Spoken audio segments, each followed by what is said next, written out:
100 million pesos ang na-scam ng Kolokoy na to mga paps. So ito kasi nagpapanggap siya as Crypto King, ayan makikita nyo sa taas, o crypto broker, at nasa 23 years old lang siya. Napakabata pero galing namang scam. At buti lang mga paps, nahuli na tong tao na to, no? Dahil kung hindi, patuloy pa rin ang pang-scam nito. So paano nga ba umabot ng 100 million pesos ang na-scam niya? Dahil sinasabi daw nito na bibigyan sila ng guaranteed income per month na at least 10 to 20%. So napakalaki nun mga paps. At eto pa mga paps, hindi daw siya tumatanggap ng below 1 million pesos na investment. So grabe, kaya umabot siguro talaga ng 100 million pesos yung na-scam niya. So ano ba yung pwede nating magawa para makaiwas sa mga ganyang scam?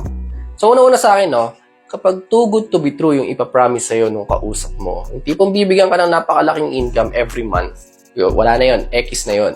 Pangalawa, kapag binigyan tayo ng fixed amount na income every week or every month, so medyo malabo na talagang mangyari din yun, no? So iwas tayo doon. Pangatlo, kapag hiningan ka ng pera, ipasok daw to sa crypto, malabo na yun mga paps. Dahil sa cryptocurrency, kapag inaral mo to, ikaw lang sa sarili mo, pwede mo nang gawin kung paano mag-trade.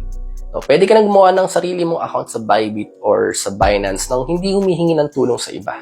So, hindi mo kailangan ng ibang tao para magsimula ka mag-invest sa crypto. So, yun lang mga paps. Mag-ingat tayo sa mga ganitong scam, okay? Thank you. Bye-bye.